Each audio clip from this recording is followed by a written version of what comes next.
जाते हैं कि नहीं जाते हैं? जाते हैं ना हम लोग अपने मकान की सफाई करने। अगर हम लोग नहीं करें तो लाख आपका घर अच्छा हो, लाख दरवाजे बंद हो, मगर फिर भी धूल आ जाती है, फिर भी जाले लग जाते हैं मकान में। इसी प्रकार ये जो शरीर है ना प्यारे, एक मकान तो है। जैसे कहते हैं कि मकान की जितनी अच्छी नींव होती है उतना अच्छा टिकाऊ रहेगा। तो अपने माता पिता के जितने अच्छे संस्कार बच्चे में रहेंगे उतना ही अच्छा रहेगा, पहली बात। दूसरा, उसमें ईंट लगती है, पत्थर लगता है, चूना लगता है, डेंट पेंट होता है। इसी प्रकार से ये शरीर एक मकान है। जैसे ये जो हड्डियां है ना प्यारे, हड्डियां जो काम कर रही हैं वो एक पत्थर का काम कर रही है। जैसे मकान में पत्थर ईंटा लगवाते हैं जिससे खड़ा रहता है। अब पत्थर जो है वो बगैर सीमेंट के तो खड़ा नहीं होगा, ईंटा बगैर सीमेंट के खड़ी नहीं होगी। तो इसी प्रकार जो हड्डियों का सीमेंट है वो खून है।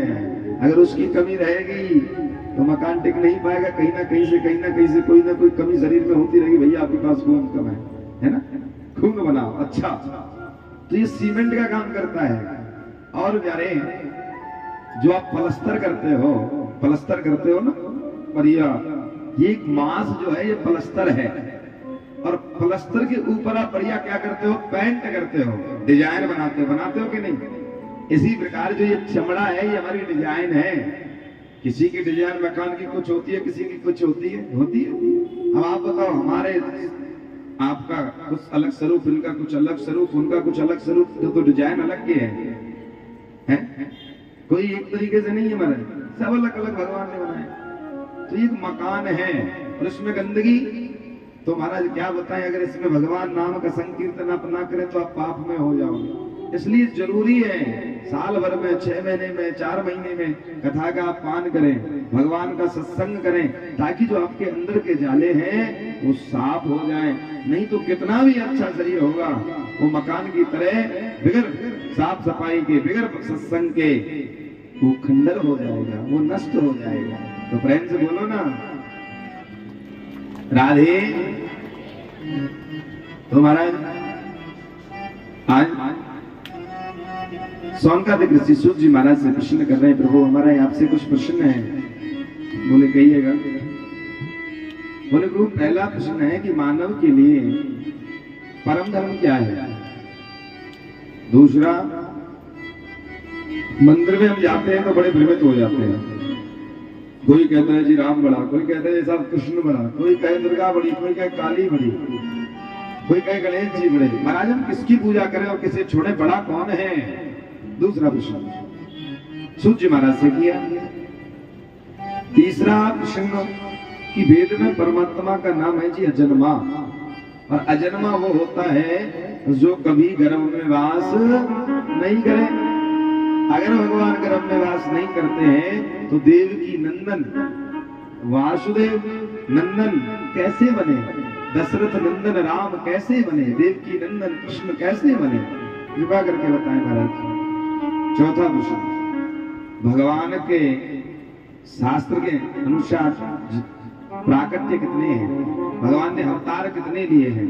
कोई कहता है हरि अनंत, हरि कथा अनंता, कि भगवान अनेक रूप में विद्यमान है। मगर शास्त्रों के द्वारा, वेदों के द्वारा भगवान ने कितने अवतार लिए प्रभु? और कली काल में तो महाराज बड़ी विडंबना है कि मनुष्य ही भगवान बनने की सोचेगा, और सोचेगा नहीं, लोग बना भी देंगे। आप प्रेम से बोलो। और उससे कैसे बचा जाए, ये भी हमारा प्रश्न है कि भाई कली काल के मनुष्यों की बुद्धि अगर भ्रमित हो जाए तो उसे बचा कैसे जाए? पांचवा, वक्ता कौन सा श्रेष्ठ है? छठवां, कि भगवान गीता में कहते हैं धर्म स्थापनार्थ संभवामि युगे युगे, कि मैं धर्म की स्थापना करने के लिए हर युग में आता हूं। तो हमारा प्रश्न ये है, जब भगवान धर्म की स्थापना कर देते हैं तो भगवान फिर किधर जाते हैं? धर्म किम शरणं गता, धर्म किसकी शरण में जाता है? कृपा करके आप बताइए प्रभु। आपसे हमारे 6 प्रश्न बोले, आपने जो प्रश्न किए महाराज मुझे गदगद कर दिया, क्योंकि ये 6 प्रश्न समाज के लिए कल्याणकारी है। प्रेम से बोलो राधे। आज कहने लगे, मैं सुखदेव जी को प्रणाम करता हूं। बोलो सुखदेव जी महाराज की।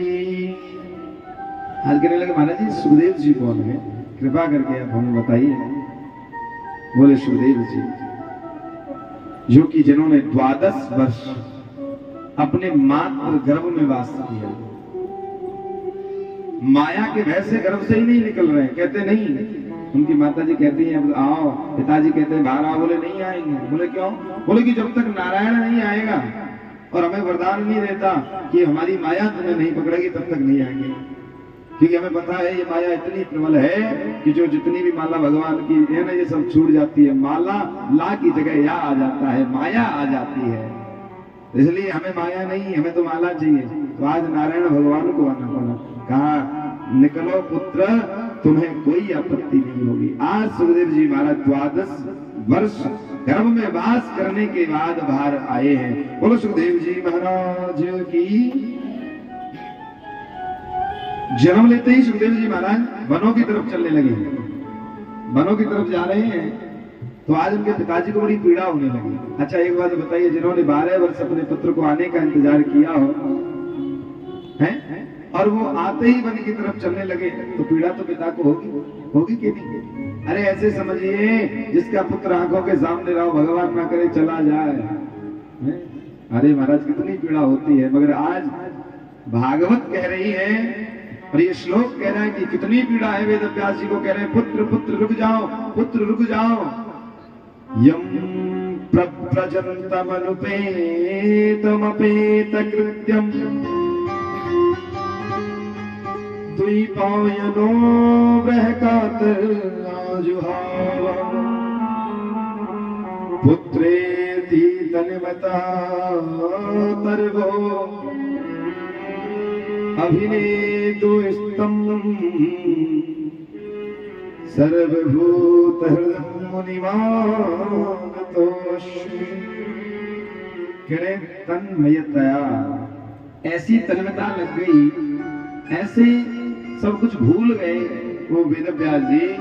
यम प्रव्रजन्तमनुपेतमपेत कृत्यम, यम माने यमराज, प्रव्रजन्तमनुपेत, प्रज्वलित हो रही है अग्नि, यम रूपी अग्नि उनके हृदय में प्रज्वलित हो रही है। मानो मपेत कृत्यम द्विपायनो बृहकातराजुहावा, ऐसी व्रह रूपी की अग्नि है महाराज, ऐसी व्रह रूपी अग्नि कि जैसे कि व्रह कातर, कातर आप जानते होंगे, कान खजूरा जिसे आप कहते हैं, वो शरीर से चिपक जाए और डंक मारता रहे, 1000 कातर शरीर से चिपक जाए, उतना वेद व्यास जी के हृदय में पीड़ा हो रही है। पुत्र मत जाओ, रुक जाओ, पुत्र रुक जाओ।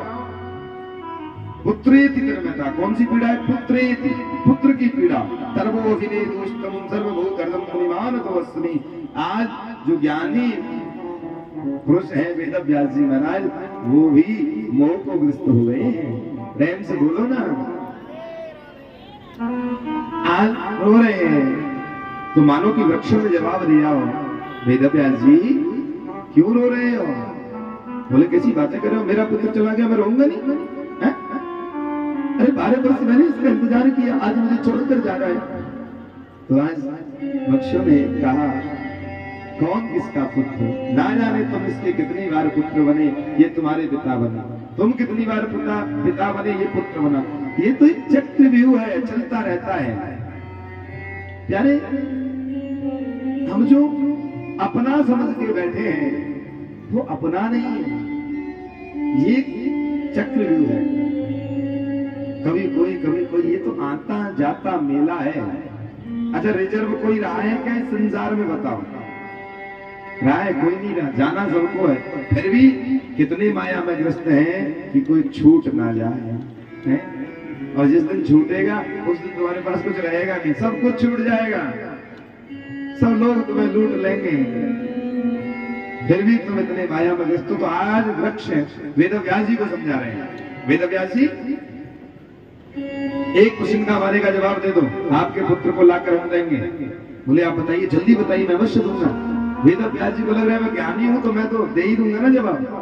तो आज वृक्षों ने कहा, वेद व्यास जी, एक वैश्या है, वैश्या, उससे पुरुष बड़ा प्रेम करता है, प्रेम नहीं प्यार करता है। प्रेम की तो संज्ञा परिभाषा ही अलग होती है, प्यार करता है। इतना प्यार करता है जब वो जो मांगती है उसको वो ला करके देता है। उसने सोना मांगा ये ले सोना, चांदी मांगा ये ले चांदी, पैसा मांगा ये ले पैसा, उसने जो भी मांगा उसने उसको दिया। अनन्य प्रेम, बढ़िया कारोबार चल रहा है, कोई आपत्ति नहीं, मगर एक दिन कारोबार में घाटा आ गया, व्यवसाय में घाटा आ गया। जो कुछ था वो भी उस स्त्री पे लुटा दिया, उस वैश्या पे लुटा दिया। जब लुटा दिया सब धन का नष्ट हो गया तो वैश्या कुछ कहने लगी, बोले मेरे पास धन नहीं है। बोले धन नहीं है तो फिर यहाँ मत आया करो, जाओ निकलो। बोले क्या कह रहे हैं आप, तुम पर मैंने सब कुछ न्यौछावर कर दिया, सब कुछ दे दिया। बोले तो अब तुम्हारे पास नहीं है, कोई और देगा, मगर निकलो यहाँ से, यहाँ आपका काम नहीं। देखो हमारा तुम्हारा कुछ संबंध रहा है, प्रेम से बता रहे हैं, चले जाओ। अगर दोबारा तुम आए तो धक्के मार के तुम्हें बाहर निकाल देंगी, निकलो। आज वो पुरुष चला गया, निकल गया, मगर उस पुरुष का आज मन नहीं लग रहा है, हृदय नहीं लग रहा है, रो रहा है। भोजन छोड़ दिया उसने, क्या हो गया मेरे साथ, नहीं माना तो फिर से वो वैश्या के पास चला गया। उस दिन वैश्या अपनी छत में केस सुखा रही थी महाराज, केस माने बाल, केस सुखा रही थी। जैसे ही गए, हाँ वैसा लगे आ गए, कुछ लेकर आया। बोले मेरे पास कुछ नहीं है, मगर तुम्हारे बगैर मेरा हृदय नहीं लग रहा है, मन नहीं लग रहा है। बोले तो हम क्या करें, मन नहीं लग रहा है तो मर जाते, हम अगर यहाँ ना आओ। आज क्या किया, उस वैश्या ने उसे धक्का मार दिया वेद व्यास से। और जैसे धक्का मारा उस पुरुष को तो पीछे गंदा नाला चल रहा था महाराज, वो गंदे नाले में जाकर के गिर गया। गंदे नाले में गिर गया तो वो गंदा नाला कहीं नदी से मिल रहा था, तो वो गंदे नाले के द्वारा कहीं नदी में चला गया। नदी वो कहीं त्रिवेणी से मिल रही थी, वहां चला गया, और त्रिवेणी गंगा से मिलती है, तो वो गंगा में चला गया, स्नान किया, महाराज पवित्र हो गया। जब पवित्र हो गया तो उसे याद आया, अरे मेरे, उसका प्रारब्ध बड़ा अच्छा था कि वो पवित्र हो गया। अभी तो भैया जी आप बताओ, उस स्त्री के बगैर वो जीता नहीं है, उस वैश्या के बगैर, अब उसे जाना चाहिए कि नहीं? बोले पागल हो रहे हो तुम, हैं? अरे जिस वैश्या ने उसे धक्का मार दिया उसे वहां नहीं जाना चाहिए। अरे उसका प्रारब्ध कोई पूर्व जन्म का इतना मजबूत था, उसने कोई ऐसा पुण्य कर दिया कि वो गंगा से मिल गया, नहीं तो उन्होंने तो कसर नहीं छोड़ी, उन्हें तो गंदे नाले में डाल दिया।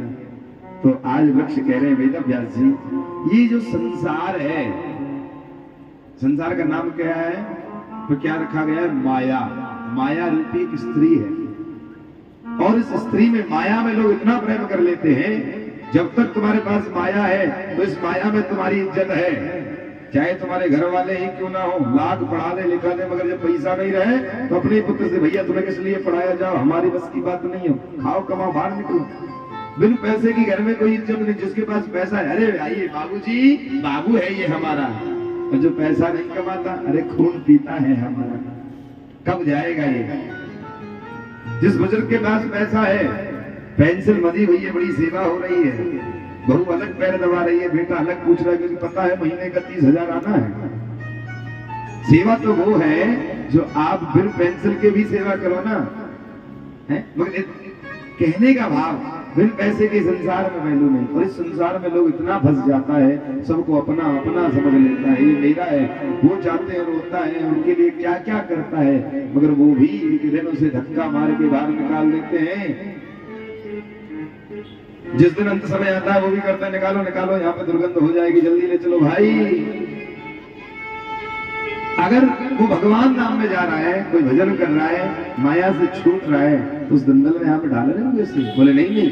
तो बोले अब आपको समझ आ गया होगा? बोले हाँ मुझे समझ आ गया, ये संसार तो दंगल है, मगर मेरा बेटा अगर दंगल से जा रहा है तो ये कोई पूर्व जन्म का प्रारब्ध इतना मजबूत है कि जो उसके अंतःकरण में श्री ठाकुर जी से प्रेम हो गया। जाओ बेटा, आशीर्वाद है, तुम्हें कृष्ण प्राप्ति अवश्य हो। प्रेम से बोलो।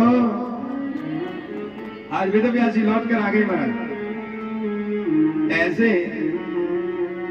सुखदेव जी को, जो मोह से ग्रस्त नहीं है, परे हैं, ऐसे सुखदेव जी को हम कोटन कोट प्रणाम करते हैं। आइए प्यारे भक्तों, अब उन्होंने कहा कि मैं आपके प्रश्नों का जवाब दूंगा।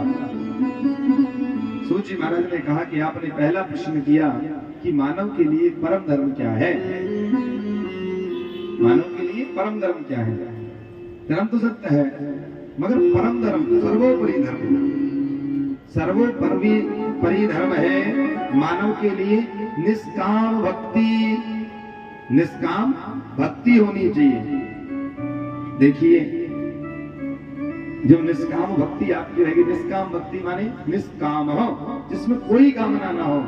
भगवान की आप फूल चढ़ाए, सेवा करें, भंडारा करें, मगर कोई कामना नहीं मांगे। मगर आजकल क्या हो रहा है, 1 किलो मीठा ले आए, 500 की नोट तो भगवान से लेकर आए, 500 2000 की नोट ऐसे दिखती है, 10 वाला ऐसे करता है। अरे क्या रे। और उसके बाद भगवान के समीप जाकर के भगवान को जो बढ़िया ले जाते हो ना, आप तो बढ़िया मांगते हो, प्रभु जी देखो हमने प्रसाद चढ़ाया है आपको, आप एक काम करना, वो हमारा व्यवसाय थोड़ा अच्छा नहीं चल रहा है, वो चला देना ना। भगवान बोले ठीक है भाई, प्रसाद लाया है, 500 की नोट दक्षिणा दी है, तो कुछ तो करना पड़ेगा। फिर वो कहता है भगवान जी देखो काम वाम तो थोड़ा देख लेना, मगर थोड़ा सा एक और आपसे विनती है, हमारे शरीर बड़ा परेशान रहता है, थोड़ा इस पे भी कृपा करो, सही हो जाए। भगवान कहे कि भाई कोई बात नहीं, डिस्काउंट का जमाना है कली काल में। उसको व्यक्ति ज्यादा पसंद करते हैं जो कहते हैं ना, एक के साथ एक फ्री, 30% ऑफ है। माताएं बहनें चलाती होंगी, तो मीशो है, फ्लिपकार्ट है, उसपे हर वस्तु पे 30% ऑफ आता है। कोई भी वस्तु आप निकाल लीजिए, मतलब रेट दामों से 30% ऑफ। और एक आप बताओ, ये सदा 30% ऑफ रहता है और आप लोगों को पसंद आ रहा है? चाहे रेट उसका उतना ही हो, मगर आपको क्या चाहिए? हाँ जी हमें बचत कर ली हमने, बस चाहे दाम वही ले ले। तो भगवान बोले भाई जमाना डिस्काउंट का है कि चलो कोई बात नहीं, 2 भी मनोकामना पूर्ण कर दे। फिर कहेंगे हे भगवान जी वो बहू जो है ना, उसमें कुछ है नहीं, थोड़ी सी कृपा कर दो, कुछ हो जाए। भगवान कह रहे भगवान फिर आगे हमारा बेटा का काम नहीं चले है, कहना नहीं माने, थोड़ा घर में शांति भी बनी रहे, हे भगवान। फिर आगे बेटी के घर में भी बड़ी परेशानी है, भगवान जी थोड़ी वहां भी कृपा कर दो। वो तो भगवान का पेश नहीं खाती, नहीं तो मिठाई का डिब्बा 500 की नोट उठा के तुम्हें दे दे, कहते भैया भगत अपने घर जा, मेरे बस की बात नहीं है, इतना भी सस्ता नहीं हूं मैं, है? तो आप विचार करिए, भगवान को क्या नहीं पता है, उसे सब कुछ पता है हमें क्या चाहिए। हाँ ठीक है मांगना है तो कभी कभी मांगो, आप तो ऐसे मांग रहे हो जैसे, अब क्या कहें, इतना भी मत मांगो कि देने वाले को भी शर्म आ जाए तुमको, दे ना वो तुम्हें, ठीक है उसे मालूम है, एक आध बार आप कहो, मगर हर कोई कार्य हम कामनाओं से करें ना। बहुत से लोगों को मैंने देखा, महाराज जी मैंने भागवत कराई थी। अच्छा वो महाराज अब तो कुछ नहीं, वो मैंने इतना बड़ा टेंट लगवाया, इतना बड़ा पांडल, इतने लोग खाने आते थे, मैंने करवा दी। अच्छा जी महाराज जी मैंने ना वो तो मैंने वो वहां से बुलाए थे केवल ठाकुर जी के लिए। अच्छा जी, अच्छा आप बताओ, उसने अगर भागवत कराई तो उसकी पहले कोई ना कोई कामना पूर्ण हुई होगी, तो वो गा क्यों रहा है? जब भगवान ने तुम्हारी, भाई वो तो कर्जा हो गया, भगवान जी ऐसा ऐसा कर दो ना, हम आपकी कथा कराएंगे, हमारे बेटे का विवाह कर दो, ये कर दो वो कर दो, हम तुम्हारी कथा जरूर कराएंगे। और वो करते करते इतनी कथा पीछे चले जाती है, लोग करा भी नहीं पाते, 5 साल 10 साल पीछे चली जाए। और जब भी कराओगे, मैंने महाराज जी को मैंने इतना दिया, मैंने ऐसा किया, अरे राम राम राम, वो तो कहना ही नहीं चाहिए आपको किसी से भी कि मैंने कराई, कहो ना ठाकुर जी ने कराई। क्यों? क्योंकि आपने भगवान से मांगा, भगवान ने दिया, तो आप कर्जा बता रहे हो साहब। मैं तो उस भक्त को श्रेष्ठ मानता हूँ जो कभी कामना नहीं की, पर फिर भी कहते हो अब आपकी कृपा हो गई, अब मैं कथा कराऊंगा। उसने कभी कोई कामना उसकी पूर्ण नहीं हो, फिर भी ठाकुर जी के लिए करा रहा है, वो भक्त सर्वोपरि है। वो कहे तो कोई बात नहीं, मगर तुम लोग तो इच्छाएं झोली भर भर के मांगा, जब झोली भर गई तो कथा करा रहे हो। और उसको भी इतना लेट करता है व्यक्ति, इतना लेट करता है महाराज कि पूछो नहीं, है? तो निष्काम भक्ति सर्वोपरि है।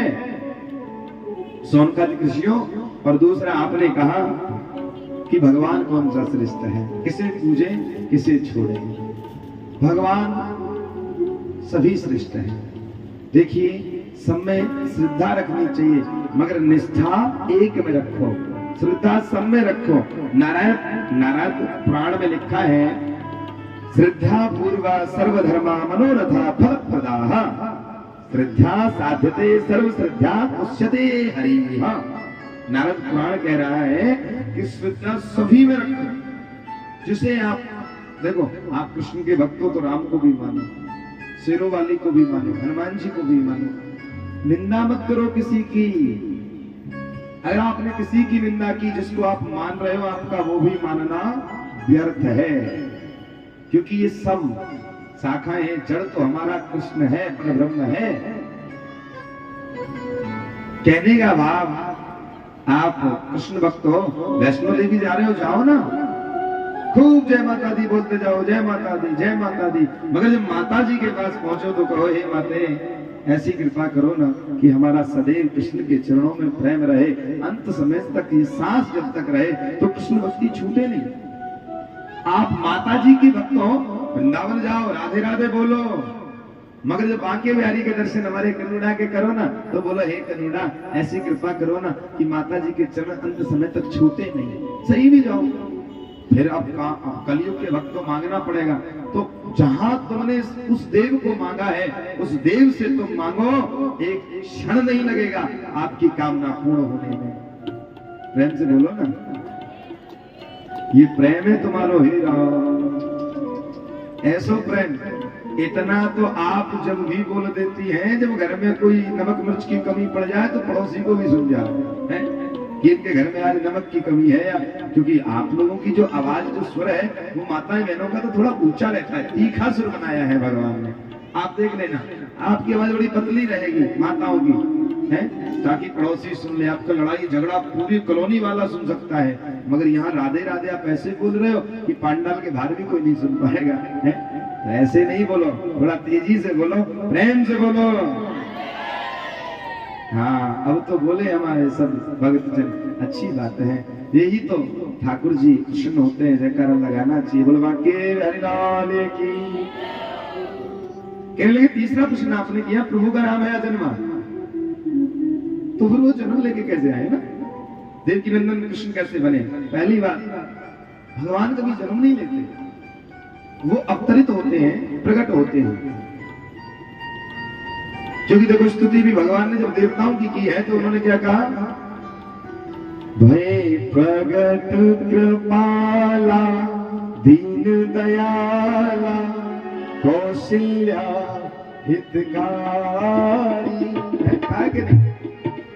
तो भगवान प्रकट लगाया, भगवान प्रकट होते हैं और उनको आभास ऐसा होता है माता को, जानते प्रभु गर्भ ही आए, ये भी कह रहे हैं। तो उन माताओं को ऐसा आवाज होता है हमारे गर्भ में कुछ है, मगर भगवान सदैव प्रकट होके आते हैं। क्यों? क्योंकि भगवान कभी भी, क्योंकि भगवान सदैव दुर्गंध से परे हैं। महाराज प्रेम से बोलो राधे। आपने कहा कि भगवान के अवतार कितने हैं, शास्त्र के अनुसार भगवान के अवतार कितने हैं? प्यारे भक्तों, शास्त्र भगवान के जो अवतार हैं वो 24 हैं। अब लोग कहते हैं हरि एवं तरी कथा अनंता, वैसे कृष्ण हर रूप में विद्यमान है, मगर उसे देखने के लिए हमें भक्त बनना पड़ेगा। मगर शास्त्र के अनुसार 24 अवतार है। पहला अवतार है सनकादिक, सनक, संदन, सनातन, सनत कुमार, ये चारों भाइयों को एक सर्वप्रथम अवतार भगवान का हुआ सनकादिक अवतार। 12 अवतार संत नारद अवतार, नर और नारायण, कपिल देव जी, दत्तात्रेय जी, यज्ञ भगवान, ऋषभ देव जी, पृथु, मत्स्य, कश्यप, धनवंतरी, मोहिनी, नरसिंह, वामन, श्री परशुराम जी महाराज, महर्षि वेदव्यास जी आदरणीय है हमारे 18वें नंबर पे आदरणीय प्रभु मर्यादा पुरुषोत्तम श्री राम। 19 में श्री बलराम जी महाराज जो शेषावतार हैं। 20वें में मेरे कृष्ण श्री ठाकुर जी जो नटखट है, कृष्ण कन्नुड़ा लाल। और 21वां हरि अवतार, 22वां हंस अवतार, 23वां बुद्ध अवतार बौद्ध, जिसे लोग कहते हैं ना बौद्ध धर्म, बौद्ध जी ने सब जगह शांति बताई, मगर लोग आज उस धर्म को मान के अशांति कर रहे हैं। अरे राम राम, उसमें कोई चल ही नहीं पा रहा है।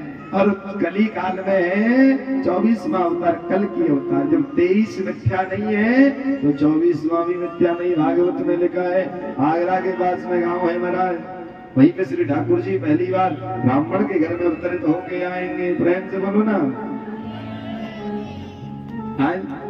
वक्ता। और देखिए, हाँ आपने कहा कि कैसे बचना चाहिए कली काल के पाखंड से, क्योंकि लोग कली युग में मनुष्य को भी भगवान मान लेते हैं, पूजा करते हैं।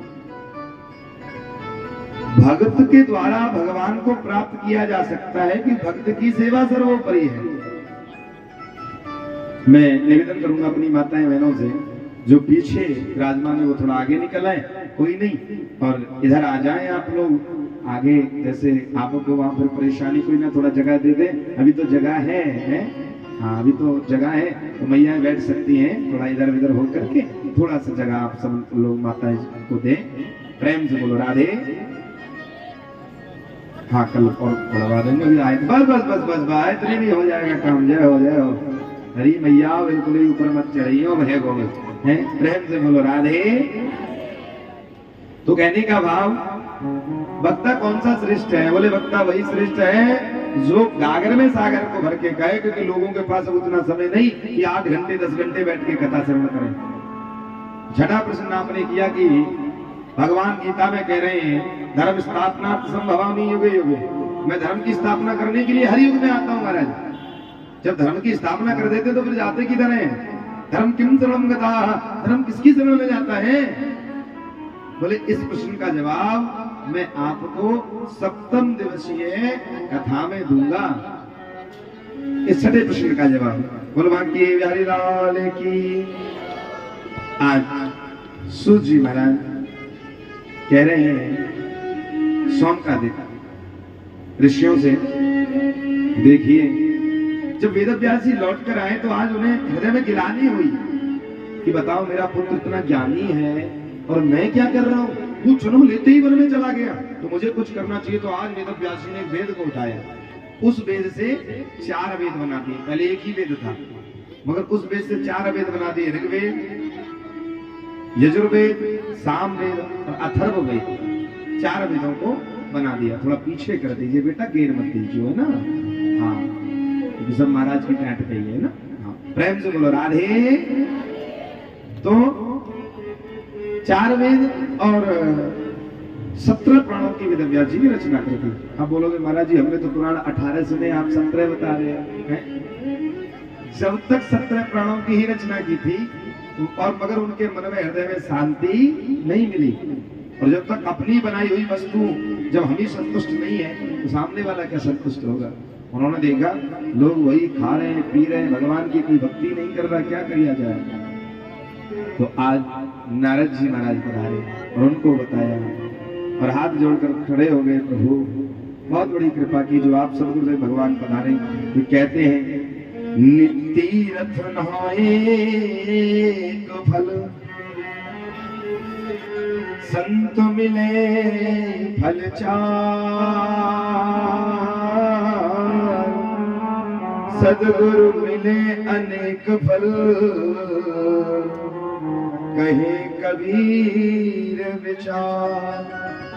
आज नारद जी के पैर पकड़ते हुए वेदव्यास जी बोले महाराज ये सृष्टि घूम रही है, लोग माया में पड़े हुए हैं। सदगुरुदेव भगवान मैं आपका अभिनंदन वंदन करता हूं, मगर मुझे कोई मार्गदर्शन कराएं।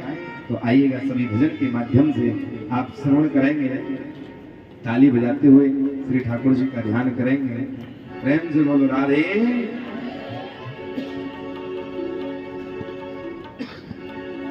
जय जय।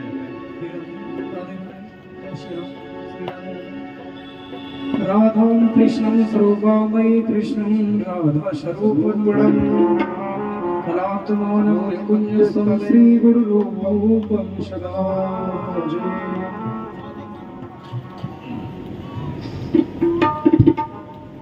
ताली बजाते हुए सभी लोग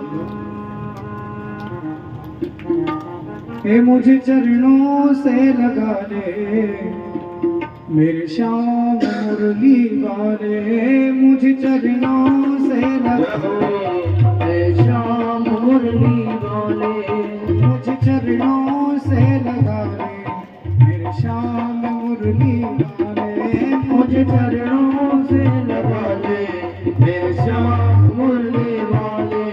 मेरी सांस सांस में तेरा, मेरी सांस सांस में तेरा, मेरी सांस सांस में तेरा, मेरी सांस सांस में तेरा है नाम मुरली वाले, मुझे चरणों से लगा ले मेरे श्याम मुरली वाले, मुझे चरणों से लगा ले श्याम मुरली वाले। जय हो श्री राधे।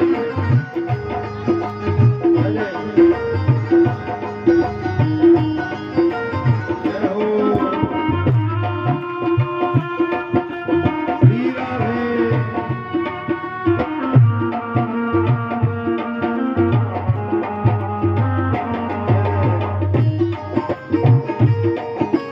जय हो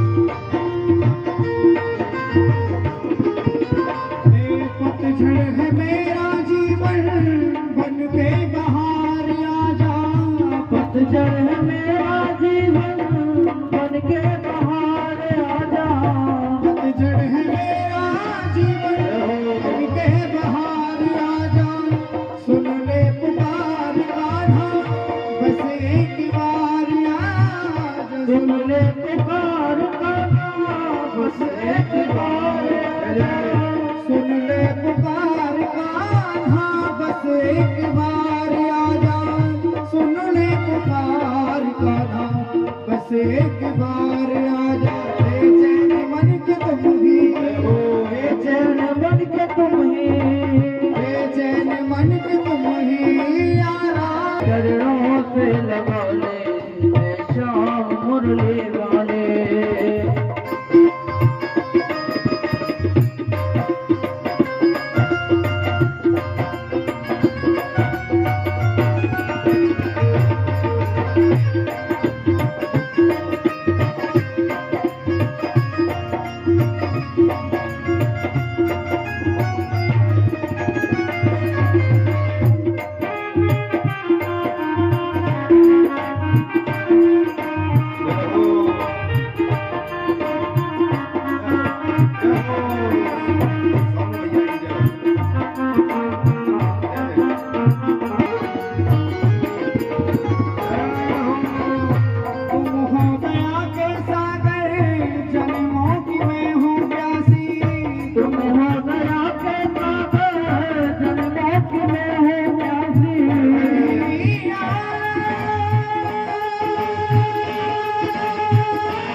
चरणों में बस जरा सी, सुबह तुम ही तुम हो, सुबह तुम ही तुम हो, सुबह तुम ही तुम हो, और शाम मुरली वाले, मुझे चरणों से लगा ले श्याम मुरली वाले, मुझे चरणों से लगा ले श्याम मुरली वाले।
भक्तों की कान्हा तुमने बिकता है तारी, भक्तों की कान्हा तुमने बिकता है तारी, भक्तों की कान्हा तुमने बिकता है तारी, भक्तों की कान्हा तुमने बिकता है तारी।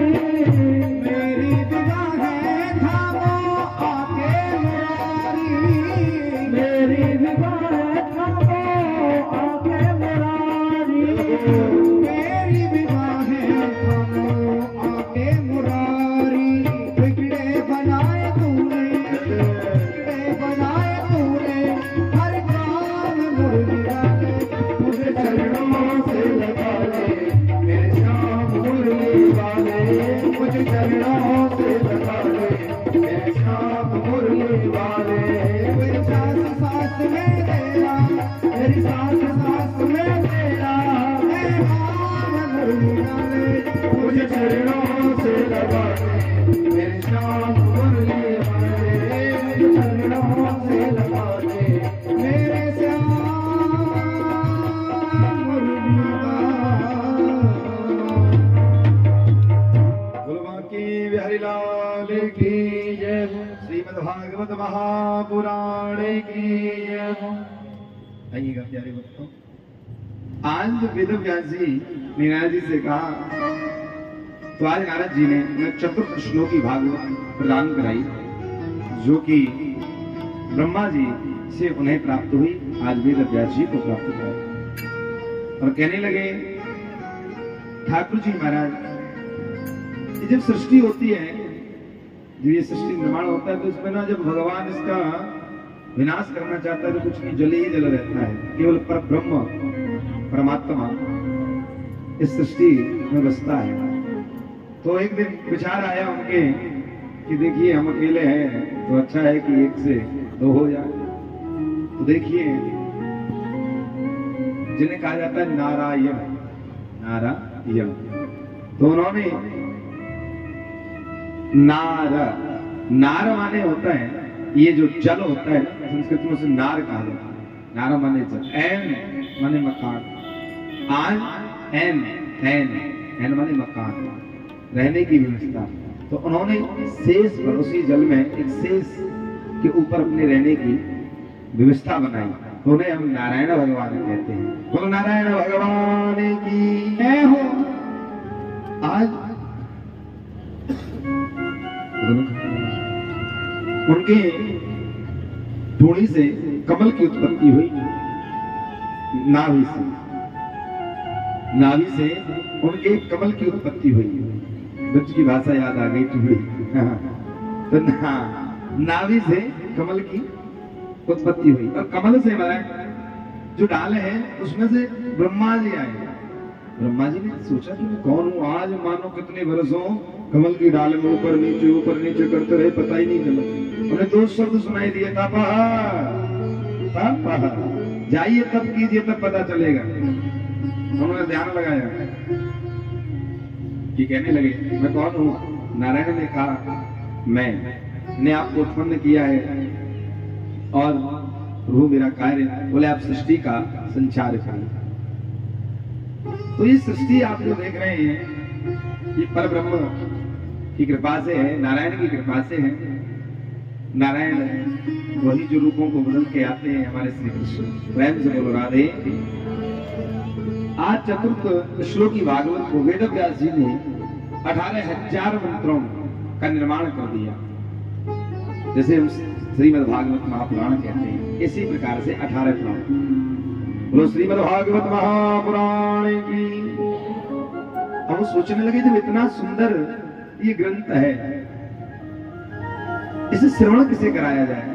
तो आज नारद जी ने कहा, एक बात बताइए, तुम्हारे पुत्र से बढ़कर कोई और हो सकता है क्या, जो जन्म लेते ही वन में चला गया?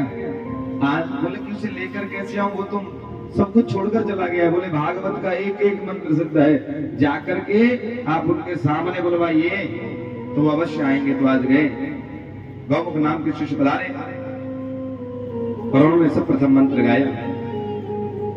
वरहा पीडम नटवर वपुहा कर्णयो कर्णीकारम्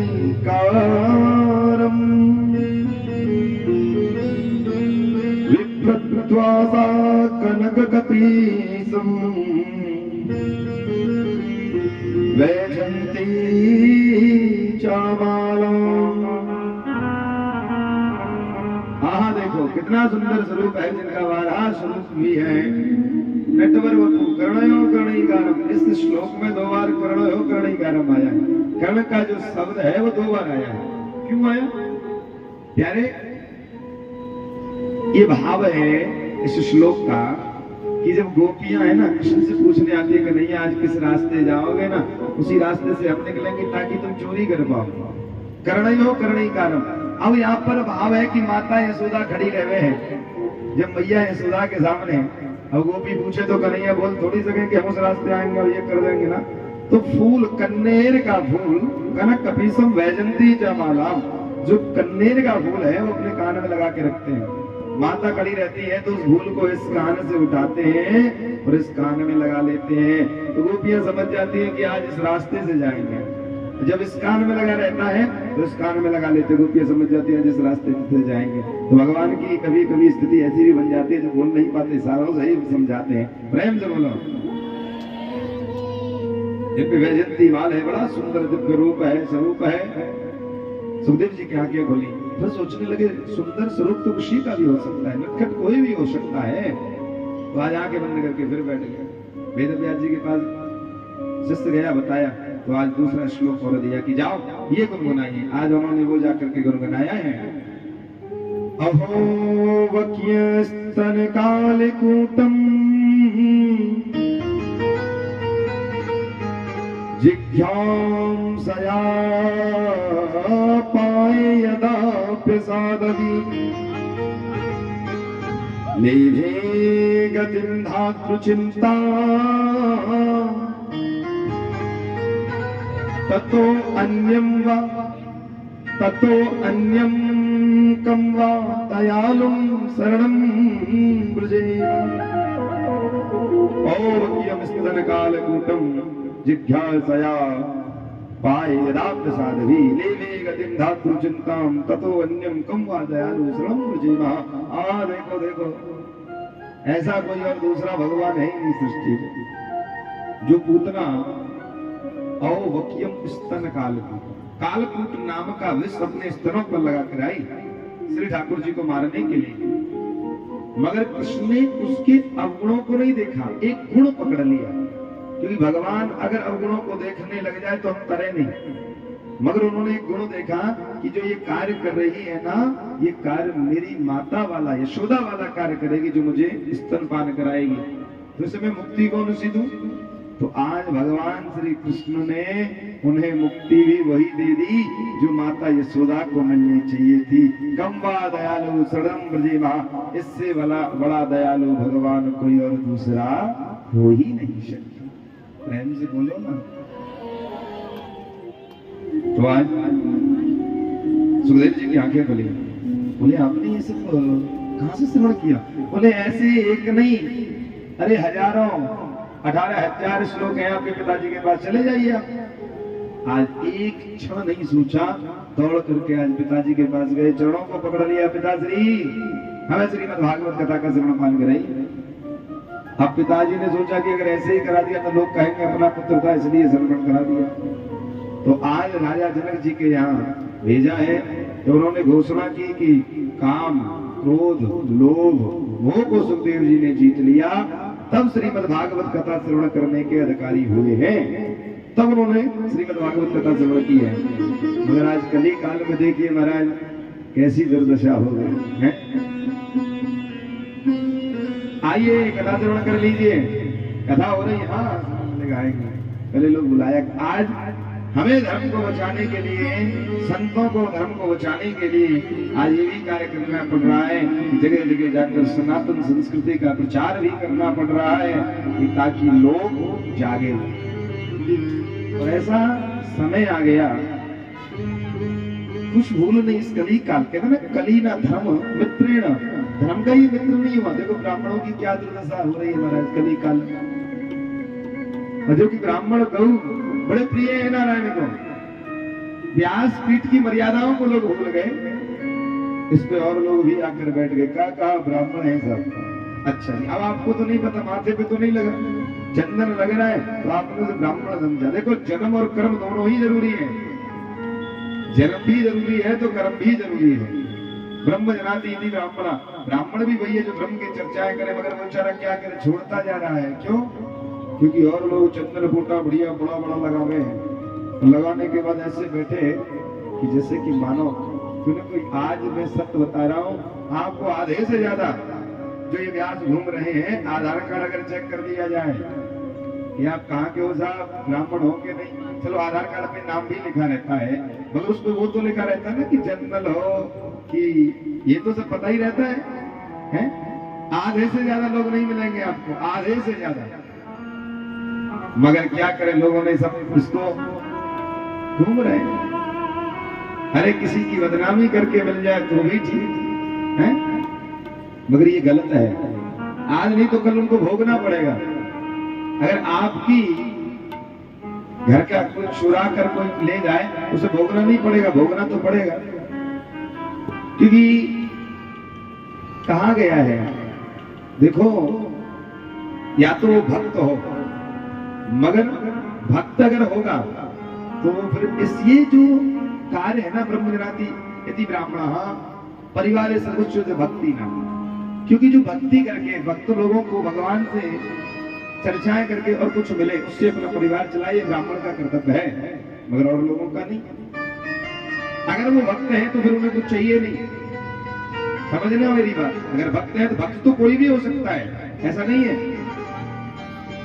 मगर व्यासपीठ पे आसीन हो जाना, हरे राम राम राम राम, ऐसा नहीं करना। शास्त्र कहता है कि व्यासपीठ पे स्त्री को नहीं बैठना चाहिए। व्यासपीठ पे वो प्रवचन कर सकती है, प्रवचन कर सकती है, आसन पर बैठकर प्रवचन कर सकती है, मगर व्यासपीठ पे तख्त पे बैठ के नहीं। वो भगवान की, क्यों? क्योंकि मर्यादाएं शास्त्रों ने बनाई है। जब इन मर्यादाओं को खंडित हो रहा है तभी तो ये समाज बिगड़ रहा है। व्यासपीठ पे बैठे और हम लोग देखो कितने अच्छे पूजन भी कर रहे हैं, अरे राम राम, कितना दोष लगता है। बहुत से लोगों को आप देखते हो, मैंने हमने पहली कथा वहां की, इससे कथा वहां की, मानो चौथी कथा चल रही है, तो चौथी कथा आपकी चल रही है तो आप मासिक धर्म में तो आएंगे।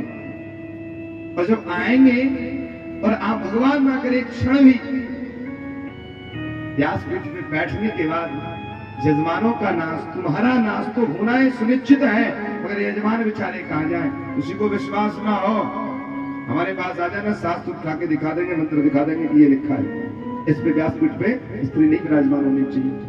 मगर कोई जीतेगा कुछ कह दो तो महाराज के नाम रिपोर्ट और करा देंगे। मगर अब कोई शास्त्र के नाम रिपोर्ट कराए तब तो समझ में आए। तो कहने का भाव मेरा ये है कि मर्यादा, एक हर किसी वस्तु की अगर मर्यादा नहीं है तो वो नहीं चल पाएगी। पति पत्नी में अगर मर्यादा आपस में नहीं है तो वो रिश्ता नहीं चल पाता।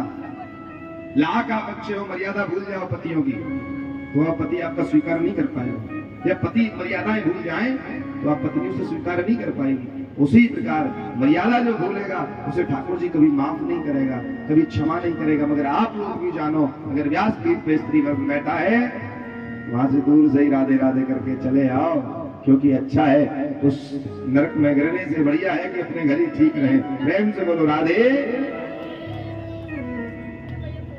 तो आज वही श्रीमद् भागवत कथा सुखदेव जी महाराज ने राजा परीक्षित को श्रवण कराई है, जिन्हें 7 दिवस में अकाल मृत्यु का श्राप मिला है। तो आज प्यारे भक्तों, सोनकादिक ऋषि सूत जी महाराज से पूछ रहे हैं कि परीक्षित कौन है। बोले अवश्य बताऊंगा, क्योंकि भगत की चर्चा से जो है ना वो भगवान कृष्ण होते हैं, इसलिए जरूर, क्योंकि इनका संबंध भी भगवान से जुड़ा हुआ है, अवश्य आपको बताऊंगा। प्रेम से बोलो राधे। जय हो जय हो जय हो। हमारी भूरा मैया जो कि 18 ई सेक्टर से आई है, 18 सेक्टर से, माता वैष्णो, हाँ 18 सही तो आई हो, 18 तो अच्छा 18 ई सेक्टर से आई है, जिनका बड़ा विशेष प्रेम हमारे ऊपर रहता है और ठाकुर जी से भी बड़ा प्रेम इनका है, हमें तो बिल्कुल बच्चे की तरह मानती है। और जिनका आश्रम में जो अब आप लोगों के यहाँ तो नए आए हैं, आपको नहीं मालूम है, जो आश्रम निर्माण हुआ है, जो कि जिसका कार्य ठाकुर जी की बड़ी असीम कृपा से छत तक पहुंच गया है, तो उसमें भी, उस आश्रम में भी इस भैया ने नाम, क्योंकि बोल नहीं सकते धनराशि, बस इतना ही जान लो, सहयोग नहीं, इन्होंने बड़ा विशेष सहयोग उस आश्रम में किया। आप ताली बजा करके सम्मान करेंगे। और अब भी हम वृंदावन के लिए जाएंगे तो जो आश्रम में बर्तन और क्या बताएं कि बहुत कुछ कह रखा है, तो और पंखे सब इन्हीं की तरफ से आश्रम की जो सुविधाएं हैं, तो इन्होंने कहा कि और भी कहा कि महाराज जी अब आप वृंदावन जाओगे तो, क्योंकि जोधपुर से भी भक्त वहां पे गए हैं देखने की, कहीं ऐसा तो नहीं महाराज जी को बनो कि नहीं बनो, लोग सब यही नाम दे लेते हैं क्या, तो अब व्यवस्था में सब लोग लगे हुए, सभी नहीं का है सब, तो एक बार ताली बजा करके आप सम्मान करेंगे, प्रेम से बोलो राधे। आइएगा, हम अब महाभारत के प्रसंग में प्रवेश करने के लिए जा रहे हैं। ऋषियों, ये उस समय की बात है जब दुर्योधन की जंगाओं को भीमसेन ने तोड़ दिया। आज दुर्योधन तड़प रहा है और आज अश्वत्थामा दुर्योधन के पास पहुंचा। जो अश्वत्थामा है वो मित्र है उनका, अश्वत्थामा मित्र है, और कहते हैं मित्र मित्र संग ना होए दुखारी, तिने बिलोकत पातक भारी। अगर एक मित्र दूसरे की मुसीबत में अगर कार्य नहीं आता है तो वो बड़ा दुर्भाग्यशाली है और उसे दोष से रहित होना ही पड़ता है, उसे दोष लगता है। तो प्यारे अश्वत्थामा पहुंचा और कहने लगा, हे मित्र मैं आपकी क्या सहायता कर सकता हूँ, मगर संसार में बड़ी विडंबना है, संसार में कहने को तो बड़े फ्रेंड हैं, काम कोई नहीं आवे है जब वक्त पड़ता है। अच्छा ये बताओ, मोबाइल किस किस के पास है? सबके पास होंगे ज्यादातर, क्योंकि मोबाइल तो आजकल छोटा भैया, बंधु, प्राण प्रिय सब बन चुका है, इसके बगैर तो राह दिख जाए। और इस मोबाइल के अंदर ना जाने कितने कॉन्टेक्ट हैं हमारे। अभी कोई बात नहीं महाराज जी, हमको लोग इतना जानते हैं, अच्छा, मगर जब आप पे वास्तव में मुसीबत पड़ती है प्यारे भक्तों, उसी मोबाइल में से दो लोगों को खोजना भी बड़ी बड़ी भारी बात पड़ जाती है, जिसमें 100 कांटेक्ट होते हैं। हमारी मुसीबत में दो लोग उसमें से नहीं मिल पाते, क्यों? क्योंकि तुमने फ्रेंड बनाए। फ्रेंड का मतलब जानते हो, फ्री एंड, जो कभी भी बनाओ और वो कभी भी तुम्हें छोड़ सकता है, वो स्वतंत्र है तुम्हें छोड़ने के लिए, उसी का नाम फ्रेंड है। और मित्र तुमने कभी बनाए नहीं, क्योंकि अगर मित्र बनाते तो वो तुम्हारे साथ कभी छोड़ते नहीं। प्रेम से बोलो ना, अरे मैया तेज काहे नहीं बोलो वहां पे, ऐसे हो जाना। भोजन सब ठीक स्थिति चल रही है तुम्हारी, बढ़िया है। देखो हम अगर सोचे तो हम तो परदेसी है, सोचे कि भाई यहाँ भोजन की व्यवस्था होगी कि नहीं है, मगर आप लोगों को तो नहीं सोचना चाहिए है। आप लोगों को तो घर है, चकाचक भंडारे खुले होंगे ठाकुर जी की कृपा से, या के भोजन नहीं दियो है तुम्हें है? अब हमारी बात करो तो हमारी बात एक अलग है। हाँ, हमारी तो कृपा कृष्ण की बड़ी अच्छी चल रही है यहाँ है, बहुत बढ़िया कृपा चल रही है। अब क्या होता है तो, मगर आप लोगों पे तो पूर्णतः कृपा होनी चाहिए, क्योंकि आप लोगों को तो घर है, तो इसलिए आपको तेज बोलना चाहिए, प्रेम से बोलो। तो आज अश्वत्थामा गए, बोले बताओ मैं आपकी क्या सहायता कर सकता हूँ, क्या मदद कर सकता हूँ। आज दुर्योधन कहने लगा, मित्र जब ये महाभारत शुरू हुआ था हम 100 भाई थे, 100, और वो पांडव 5, और आज हम 100 में से 99 भाई मारे गए, और मैं भी कुछ क्षणों के बाद मृत्यु को प्राप्त हो जाऊंगा। मगर पांडव 5 थे तो आज भी वो 5 हैं। अगर एक पांडव को आप मार दो तो मैं समझूंगा कि मैंने पूरे महाभारत को जीत लिया है। आज तड़पने लगा, रोने लगा। अश्वत्थामा ने कहा घबराओ मत, एक नहीं 500 पांडवों को मैं मार के लाऊंगा। रात में निकला, खड़क निकाली, मार दूंगा, आज उन्होंने विजय श्री प्राप्त की है, सोते हुए उनके सरों को काट दूंगा। मगर प्यारे वो भूल गया। उल्लू चाहता है कि कभी भी सवेरा ना हो, सूरज ना निकले तो उसे दिखना बंद हो जाता है। मगर कौवा चाहता है कि कभी रात ना हो। मगर कौवा और उल्लू के सोचने से कभी रात दिन नहीं बदलते महाराज हैं। किसी के सोचने से, कहने का अर्थ है अगर तुम्हें पीठ पीछे भी तुम्हारी कोई बुराई करता हो, ये कर देंगे वो कर देंगे, ध्यान मत दो। क्यों? क्योंकि उनके सोचने से तुम पर कोई फर्क नहीं पड़ना चाहिए। उनके सोचने से कुछ हो ही नहीं सकता। होगा तो वही होगा, वही राम रच राखा। होना तो वही है जो कृष्ण ने रच दिया है। और कहते हैं आज वो मारने के लिए चल दिया, तो मगर वो भूल गया। जाको राखे साइया मार सके ना को,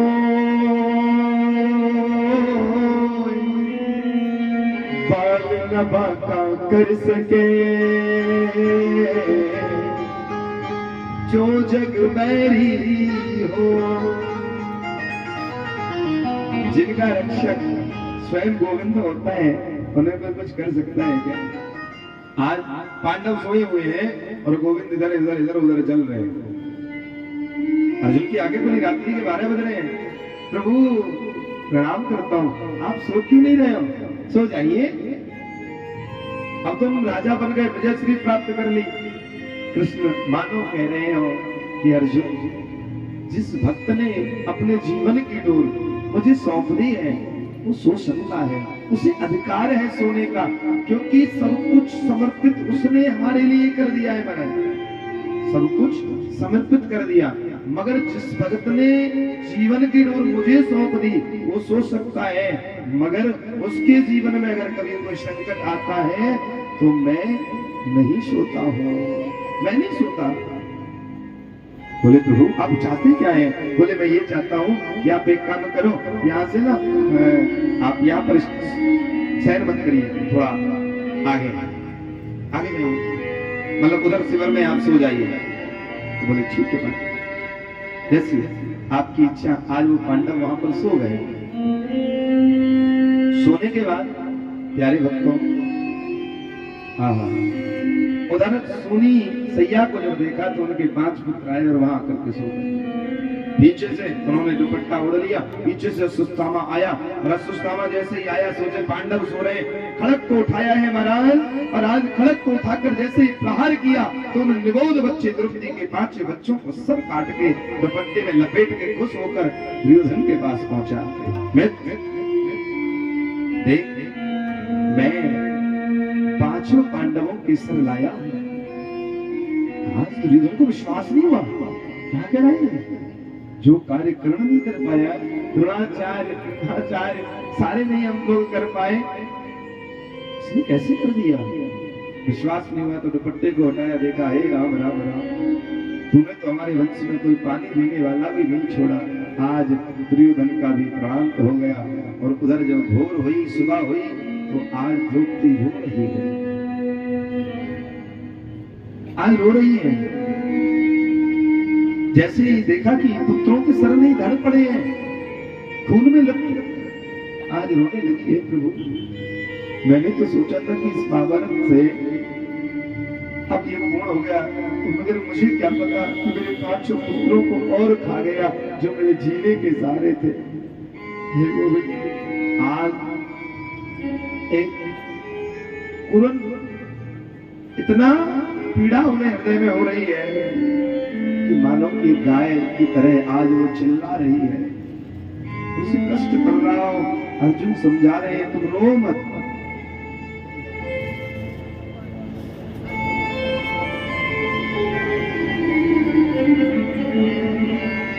तो आज वो रोने लगे।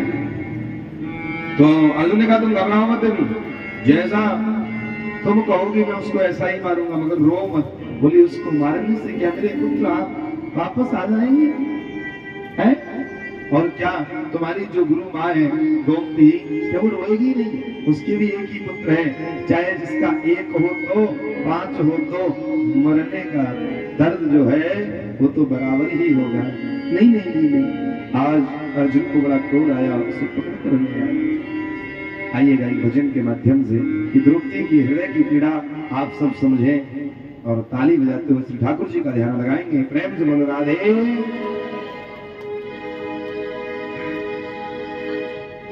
बस के वृंदा विपिन में मन में ऐसी जय हो। मैं प्राण तजूं गलना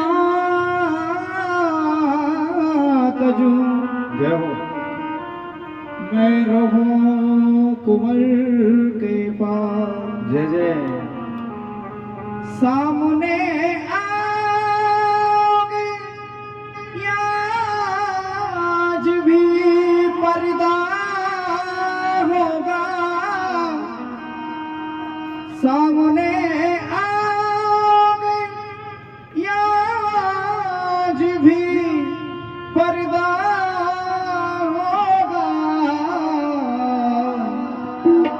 रोज ऐसा ही अगर होगा तो कैसा होगा, रोज ऐसा भी अगर होगा तो कैसा होगा, रोज ऐसा ही अगर होगा तो कैसा होगा, रोज ऐसा भी अगर होगा तो कैसा होगा। कह रही है, रो रो कर कह रही है कि बताओ मेरे इस प्रकार मेरे साथ मेरे पहले भी पुत्र अभिमन्यु मारा गया, मैंने कुछ नहीं कहा प्रभु, अगर ये इस प्रकार से ही महाभारत चलता रहेगा क्या बचेगा अब, क्या मैंने तो सोचा खत्म हो गया, कुछ नहीं रहा। हे प्रभु ऐसी कृपा करो कि अब यहाँ से आगे कुछ ना हो, और अब मेरे पुत्रों से रहने की बड़ी इच्छा हो रही है, मगर मैं क्या करूं, अब तो ये ऐसा पर्दा डल गया है कि ये उठेगा कि नहीं, ये मिलेंगे कि नहीं। आज पुत्र पीड़ा में श्री ठाकुर जी के हाथ जोड़कर आज किस प्रकार से कह रही है।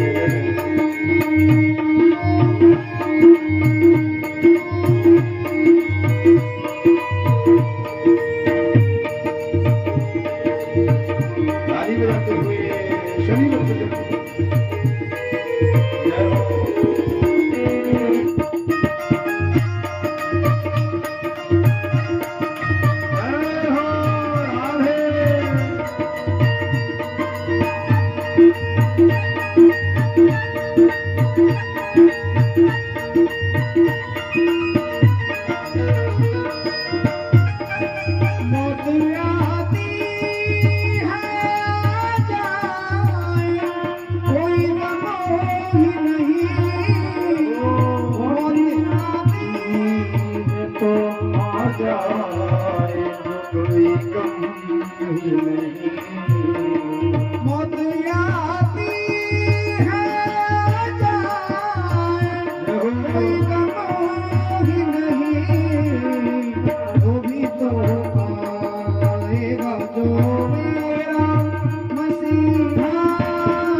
आता होगा।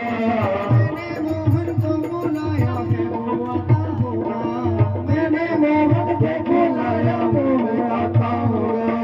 मैंने मोहन को बुलाया है आता होगा।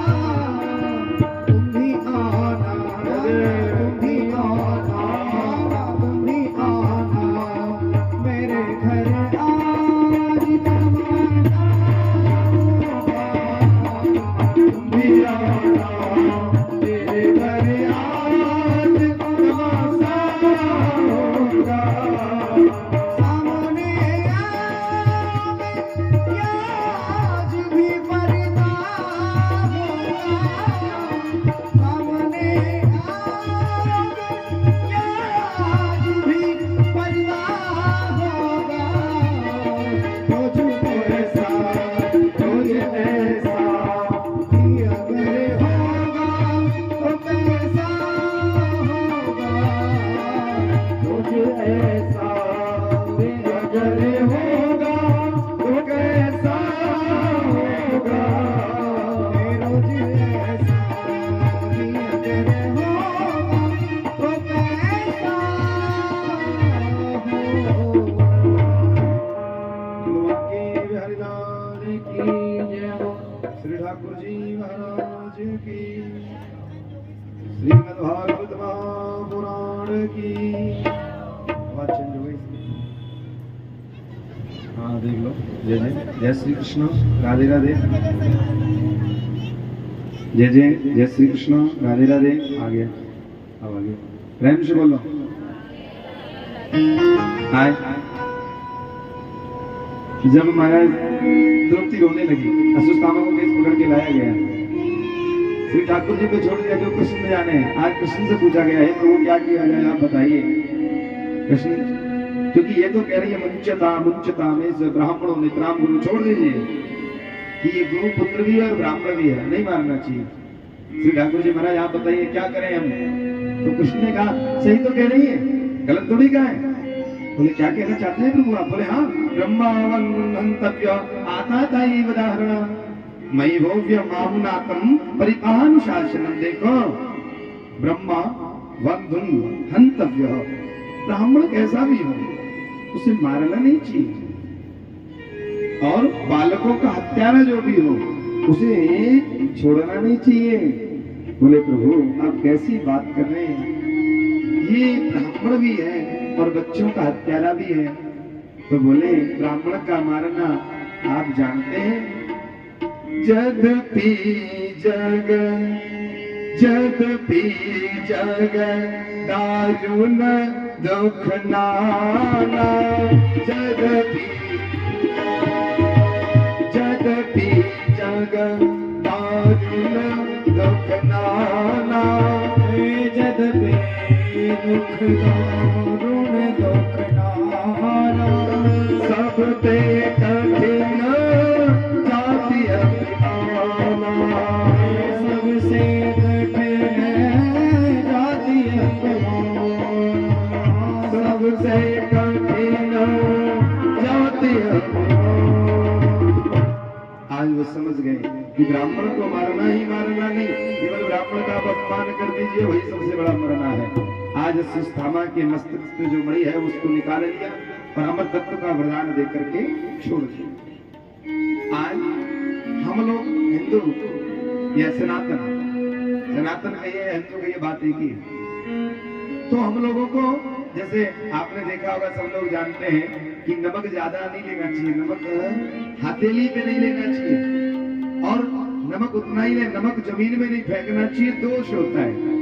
सुना होगा आप लोगों को मालूम है अगर कौन सा दोष होता है, क्यों नहीं फेंकना चाहिए। बस अगर यही बात अगर कोई सामने वाला पूछ ले तो हम लोग चुप पड़ जाते हैं, नहीं मालूम। इसी बात का सामने वाले लोग फायदा उठा लेते हैं, अरे तुम्हारे में तो आडंबर बहुत है भैया। अरे हमारे के तो एक एक नींव मजबूत है, तुमसे अगर पूछने लग जाए तुम कहां जाओगे। जब श्राप दिया है कि कहा कृष्ण ने कि जाओ जो भी व्यक्ति, क्योंकि आपने बाल वध किया है और बाल वध की पीड़ा आपको होनी चाहिए, क्योंकि बाल बद पीड़ा ये पाप नहीं महापाप है महाराज। आज जो हम लोग नमक फेंकते हैं ना जमीन पे, वो अश्वत्थामा की जो मणि का जख्म है, आज वही जाकर के वो गिरता है, लगता है। और किसी के जख्म पे अगर नमक फेंकोगे तो इसे ब्रह्म दोष कहा जाता है। नमक को फेंकने से ब्रह्म दोष होता है, इसलिए नहीं फेंकना चाहिए। आज भी आप जाओगे वृंदावन से आगे 20 किलोमीटर, छाता पड़ता है, छाता से रास्ता गया है पिसावा गांव, वहां अश्वत्थामा नाम का वन है। आज भी वहां की प्राचीनता ये है कि वहां से कोई भी समुदाय, समुदाय माने लकड़ी, हवन के लिए लाओ, भंडारे के लिए लाओ, कोई बात नहीं। विवाह की कन्या विवाह के लिए लेकर आओ, बच जाए तो वही डाल कर आओ। अगर नहीं डालने गए, घर के लिए प्रयोग में ले ली, तो उसके घर में कोई ना कोई घटना हो जाती है महाराज। आज भी प्रत्यक्ष है, जाकर के पूछ लेना, नोट कर लेना, कभी वृंदावन जाओ तो कहने का भाव अश्वत्थामा को अपमानित कर दिया, मणि का तेज को हीन हो गया। तो कहने लगा मैं खुद इनके परिवार में कोई पानी देने वाला तक नहीं छोड़ना चाहता। अश्वत्थामा ने ध्यान लगा करके देखा, अरे अभिमन्यु की पत्नी उत्तरा के गर्भ में शिशु है, मैं इसे अगर नष्ट कर देता हूं तो फिर पांडवों को कोई पानी देने वाला नहीं। आज ब्रह्मास्त्र छोड़ा, और ब्रह्मास्त्र जैसे छोड़ा तो आज उत्तरा घबराने लगी। श्री ठाकुर जी के चरणों को पकड़ लिया, प्रभु पाहि पाहि महायोगिन देव देव जगत पते, नान्यं त्वद्भयं पश्ये यत्र मृत्युहा परस्परम। पाहि पाहि महायोगन शरण हूँ प्रभु, शरण हूँ स्वामी, शरण हूँ देव देव जगतपते। हे जगत के स्वामी कृष्ण, आप मेरी रक्षा करें। नान्यम त्वद भयम पश्ये, मुझे भय नहीं है कि ये ब्रह्मा अस्त्र मुझे जला करके भस्म कर देगा। यत्र मृत्युहा परस्परम, मुझे भय है तो इस बात का कि जो मेरे गर्भ में शिशु पल रहा है ना, अगर उसे कुछ हो गया तो पांडवों के वंश को कोई पानी देने वाला नहीं, इसकी आप रक्षा कीजिए। आज श्री ठाकुर जी ने सूक्ष्म रूप से गर्भ में पधारे, एक रूप से बाहर पड़े, सुदर्शन को चलाया और ब्रह्मा अस्त्र टकरा कर शांत हो गया। आज उत्तरा के गर्भ की रक्षा भी श्री ठाकुर जी महाराज ने की है।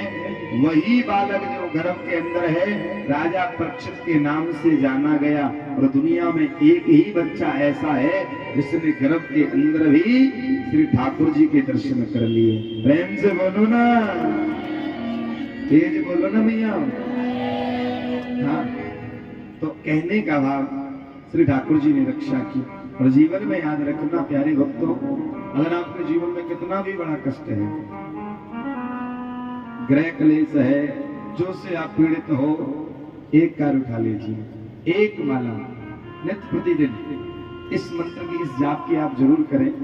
श्री कृष्णाय वासुदेवाय हरे परमात्मने भक्त क्लेश नाशाय गोविंदाय नमः। कितने से भारी से भारी कष्ट है वो भी नष्ट हो जाएगा।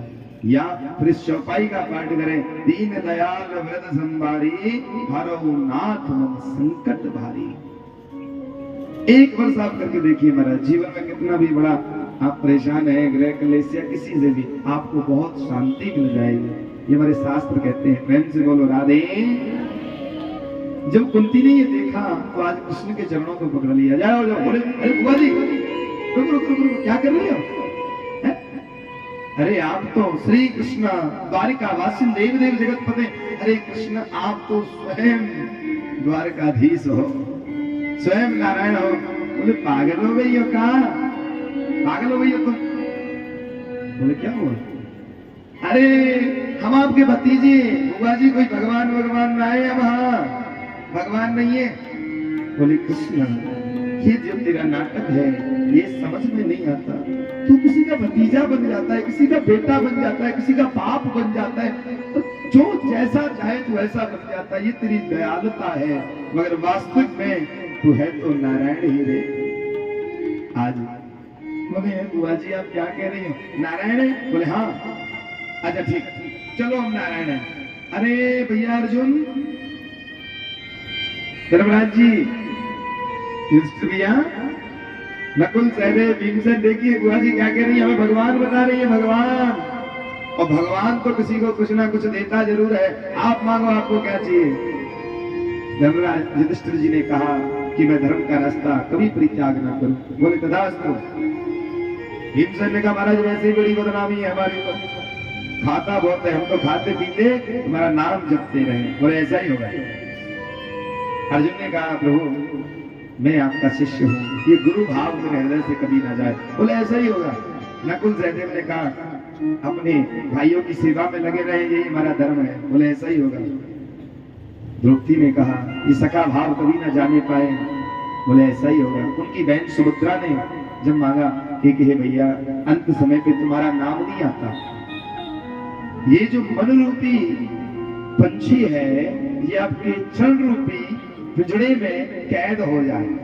समझिएगा, मन रूपी पंछी आपके चरण रूपी पिंजड़े में कैद हो जाए, जो आपके चरणों से कभी दूर ही ना जा पाए। बोले ऐसा ही होगा। बुआ जी आप मांगो। बोले दोगे आप मुझे? बोले हाँ पक्का। अरे जब इनको दिया है आपको नहीं देंगे, मांगो क्या चाहिए आपको। हाँ। बोले तो कन्हैया आज झोली को फैला लिया, झोली भर के देना, कमी ना रह जाए। बोले बुआ जिसको भी हमने जो दिया है जब देते हैं तो झोली भर के ही देते हैं, कमी नहीं रहती। आप मांगो तो सही, प्रेम से बोलो ना। अब कुंती मांग रही है क्या, देखिए महाराज। विपदः सन्तु न स्वतंत्र तत्र जगत गुरो, भगवतो दर्शनम यत्तस्याद पुनर्भव दर्शनम। विपदः सन्तु न स्वतंत्र तत्र जगत गुरो। हे जगत के स्वामी, मेरे जीवन से एक विपत्ति खत्म ना हो, एक दुख खत्म ना हो, दूसरा दुख आ जाए। बोले क्या क्या मान के रही है बुआ? बोले हाँ। अरे आप होश में तो हो? बोले हाँ मैं होश में हूँ। बोले बुआ दुख कोई मांगने की चीज है भला? अरे किसी संसार के लोग से कह दिया जाए तो वो लिस्ट बना लेगा, फिर भी कमी रह जाएगी सुखों की। अब मान क्या रही है? बोले नहीं कृष्ण, इस दुख में बड़ा आनंद है। क्यों? सुख के माथे सिल पड़े जो हरि हृदय से जाए, बलहारी वाली को जो पल पल नाम जपाए। कृष्ण तुम्हारी दुख में बड़ी याद आती है, और वो दुख नहीं जिसमें तुम्हारी याद है, क्योंकि विपदा नेव विपदा संपदो नेव संपदा। वो कृष्ण विपत्ति नहीं जिसमें तू खड़ा है, और वो संपत्ति नहीं जिसमें तू ना हो। विपदा नारायण विस्मृति संपन्न नारायण विस्मृति। हाँ, हमारे भगवान को भजना ही संपत्ति है, और भगवान को भूल जाना ही हमारे जीवन की सबसे बड़ी विपत्ति है। कृष्ण अगर तुम नहीं होते, मेरे पे विपत्ति नहीं पड़ती क्या? तुम मेरे 5 पुत्र, उधर एक से एक वीर योद्धा, कौन कहता है मेरे, आज पूरा संसार कह रहा है कि मेरे पुत्रों ने महाभारत को जीत लिया। ये कौन होते हैं जीतने वाले? जिताने वाला तो तू है रे। हे कृष्ण, मेरे मुझे दुख में बड़ा साथ रहता है, तो मुझे दुख चाहिए। आप विचार करिएगा भक्तों, जब हमें सुख आता है ना, सुख आता है तो सबसे पहले आपने देखा होगा गोविंद को भूलते हैं। सुख में जब रहते हैं, अरे भगवान मन चंगा तो कटौती में गंगा। कितने अच्छे आपने मुहावरे सीख रखे हैं। मन चंगा तो कटौती में गंगा। कौन क्या कहे? रैदास जी। रैदास बन जाओ ना, तभी तो गंगा कटोरे में दिखेगी। कहने से नहीं होता कुछ भी, कहने को आपने बड़ी अरे क्या जानना कथाओं में, मंदिरों में, जब हमारा मन ही शुद्ध ना हो। आप शुद्ध हो, आपका मन शुद्ध, अरे संसार में पड़े हो, काम भी तुम्हें सता रहा है, लोभ भी तुम्हें सता रहा है, माया भी तुम्हें सता रही है, कहने को बड़े सिद्ध बन रहे हो महाराज। अरे इनसे बचना है तो जाना पड़ेगा, कहने से कुछ नहीं होता। मन चंगा तो कटौती में गंगा। आप विचार करो, आपका मन चंगा है? अगर आपका मन चंगा है, किसी के प्रति ईर्ष्या नहीं, लोभ नहीं, मोह नहीं, कपट नहीं, कुछ नहीं चाहिए आपको, तो फिर क्यों बैठे हो उस माया में? अब तक तो तुम चले गए होते वृंदावन, या कहीं हरिद्वार जाके माला उठा ली होती है आपने, इसका मतलब अभी मन में कुछ तो खोट है? तो जाना पड़ेगा ना फिर हमें। कहने से कुछ नहीं होता, जब सुख हो जाते हो तो आप भजन नहीं करते, आप हाँ कर लेंगे, जब प्रभु सब जानता है जय जय हमने पाप चलो। उसके बाद मैंने खुशियों में देखा है कि लोगों के जब विवाह नहीं होते तो भगवान के पास होते हैं, प्रभु मेरे बेटे का विवाह करा दो, मेरी बेटी का विवाह करा दो। भगवान ने सुन लिया। मगर मैंने देखा है उसी विवाह में भगवान का भोग लगाना भूल जाते हैं। कोई कहेगा भोग लगा देना तू, हाँ ठीक है, उसने अपनी बहू से कह दिया भोग लगा दियो, उसने पति से कह दिया भोग लगा देना थोड़ा, उन्होंने अपने बच्चों से कह दिया। इसी चक्कर में भगवान भूखे रह गए, भोग लगाई नहीं, क्योंकि खुशी आ गई ना। तुम्हें तो नाचने से श्रृंगार करने से समय नहीं, कोट पहनने से समय नहीं, साड़ी उल्टे पल्ले की पहने कि सीधे पल्ले की, ये कोई डिसाइड करने वाला नहीं। कोट इस तरह का रहे, ये कोई डिसाइड करने वाला होना चाहिए ना। भगवान को कौन जान रहा है महाराज। उसके बाद भूल जाते, फिर क्या कहते हैं, हे प्रभु हाँ देखो आप तो सब जानते, भूल गए कन्नुड़ा है, तुम तो बड़े दयालु हो, माँ का लड़ो खा लो बस। हाँ हाँ खुश रहते हैं, भोग लगाया भाग गया, जय जय। और वही दुख आ जाए, भगवान ना करे जिसे आप प्रेम करते हो, परिवार का कोई परिजन हो, बाहर का हो, कहीं का भी हो, वो कहीं बीमार पड़ जाए, हॉस्पिटल चले जाए और डॉक्टर कह दे अब तो जो होगा वही जाने, हम अपना कार्य कर रहे हैं, तो फिर आप हाँ सुबह सुबह रात्रि में जब सोते हो तो याद करके सोते, हे भगवान सुबह सब अच्छा मिले ठाकुर जी, सोते सोते सो जाते। उसके बाद में जब भोर होती है, आंखें खुलती है, तो कहते सबसे पहले कुछ नहीं, ये प्रभु आज अगर फोन वोन लगाए तो उसकी हालत सही हो, थोड़ा ठीक हो कृष्ण। उसके बाद उनके लिए भोजन बनाने, हॉस्पिटल जाना, कुछ भोजन बना ले। भोजन बनाते समय ओम नमो भगवते वासुदेवाय, श्री कृष्ण आप रक्षा करना ना। आप तो सब जानते हैं, रो भी रहे, भोजन भी बन रहा है, कृष्ण की याद आ रही है, रोटी भी चल रही है, रोटी बन गई तैयार हो गई, टिफिन भी जा रहा है, भगवान की याद। वाह, गाड़ी में बैठे एसी चल रही है, बंद नहीं लग रहा है, एसी का पता ही नहीं चले कि बंद है। अगर वैसे जाओ गर्मी लग रही है, थोड़ा चला दो ना, ऑन कर दो, मगर जब तो उसका भी नहीं पता है, क्योंकि आपका मन उधर नहीं, भगवान में है, क्योंकि आप जानते हो कि अब भगवान ही सारा है। वहां पे भी ये प्रभु आज जा रहे हैं ना, तो कुछ डॉक्टर सब अच्छा अच्छा बोले, प्रभु हाँ कन्हैया देख लेना, कृपा करना है प्रभु, ये प्रभु, ये प्रभु। हॉस्पिटल पहुंचे, वहां लोग 10 मिनट खड़े नहीं होते, बड़ा ही यहाँ पे वो है, जय जय स्मेल आ रही है थोड़ी दुर्गंध वाली, यहाँ चलो। मगर वहां भी मैंने लोगों को हॉस्पिटल में स्वयं अपनी आंखों से देखा है, माला लेकर बैठते हुए देखा है कि हे प्रभु, हे कृष्ण, मैं कुछ कर दो, अच्छा कर दो कृष्ण। 1-1 घंटे लोग वहां बैठे रहते हैं, घर आते हैं तो भी भगवान का नाम, भगवान सोचते हैं राम मेरा भक्त तो सुधर गया, अब वो मरीज फिर क्या कहते हैं, भगवान को लालच भी देते हैं, प्रभु आप सही कर दो, मैं भंडारा करूंगी पक्का, मैं भागवत कराऊंगी पक्का, मैं इतने लोगों को खिलाऊंगी पक्का, मैं ब्राह्मण खिलाऊंगी पक्का। मगर जब वो सही हो जाता है, भगवान सोचते सुधर गया, ख्याल आने लगी, अब तो मेरा काम भी कराने का कह रहे हैं। मरीज जैसे जैसे आया, सही हो गया, घर पे आया, तो जैसे जैसे मरीज सही होता है, ऐसे ऐसे भगवान की स्मृति कम होने लगती है। और बिल्कुल एकदम सही हो जाए तो कहीं तुमने बोला था, अरे तो भगवान जानता नहीं, इतना कर्जा तो हो गया है, अब उसके बाद कर देंगे ना। जब हमारे पास भगवान तो सब जानता है, भगवान तो तब भी जानता था वो बीमार था, तो क्यों मांगा तुमने? नहीं मांगना चाहिए था ना, कह देते भगवान तुझे जो अच्छा लगे कर, हमारे आंसुओं में मत जा, ले जा या छोड़ दे। क्यों रोते हो फिर? रोना नहीं चाहिए ना, फिर भगवान के काम को धकेलते रहते हो, धकेलते रहते हो। भगवान सोचता है ये तो फिर हो गया, फिर एक बार भगवान थोड़ा सा आपको हिंट देता है, नहीं मानते हो तो फिर आपको कहता है कि चले आओ, अब तुम्हारी कहीं माफी नहीं है, प्रेम से बोलो। तो कहने का विषय ये है कि दुख में बड़ी याद आती है कृष्ण, दुख दो ना। बोले बुआ जी मेरी सामर्थ्य नहीं है अब तुम्हें दुख देने की। अरे कुंवारी पे तुम्हें पुत्र हो गया, जन्म हुआ, सूरसेन जी के यहाँ कुंती भोज राजा लेकर चले गए, तो आपका नाम कुंती पड़ गया। और उसके बाद कहने लगे देखो कुंवारी में पुत्र, उस अवस्था में आपके पति चले गए, युवा अवस्था में गुरु मंत्रों से कुछ पुत्रों की प्राप्ति आपको हो गई। फिर कौरव षड्यंत्र करते हैं, कभी इन्हें लक्षागृह में जलाते हैं, क्या कर दें, जीवन में दुखी तो पाया है, मैं नहीं दे पाऊंगा आपको, तो कुछ और मांगो। तो कहने लगी कृष्ण जब तुम मेरी आंखों से दूर हो जाओ तो इस शरीर से ये प्राण भी दूर हो जाए, इतना कृपा कर दो। बोले ऐसे ही होगा, प्रेम से बोलो ना, प्रेम से बोलो। मुंह में कुछ गुलाब जामुन रख रखी है का है जो आराम आराम से इतना इतना के बोल रही हो, खुल के बोलो, प्रेम से बोलो राधे।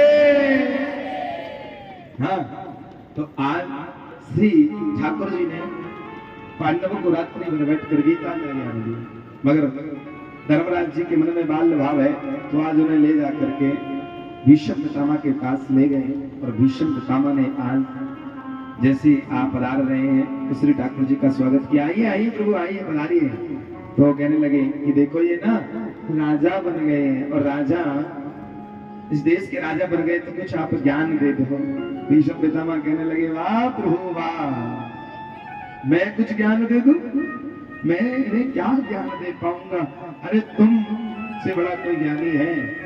जब बाणों की बौछार हो रही है, अर्जुन जब घबरा जाता है, ऐसी परिस्थिति में जहाँ ये नहीं पता कब कौन सा बाण कहाँ छूकर निकल जाए, ऐसी परिस्थिति में भी जो गीता का ज्ञान दे सकता है वो तो केवल कृष्ण है।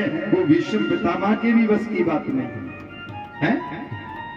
और आप आज मुझसे कहिए आपका बड़प्पन है, मगर आपने कहा है तो आदेश उन्होंने कहने लगा कि दान धर्मान राज धर्मान मोक्ष धर्मान विभाग साहब। देखो पुत्रों, आप राजा बन गए हो और राजा का कार्य है दान धर्म, क्योंकि कली काल में एक कार्य दान, और दान करने से कल्याण होता है। जो भी आप कमाओ राज धर्म, राज से जो भी आप कमाते हो उसका दशांश हमें दान करना चाहिए। मगर महाराज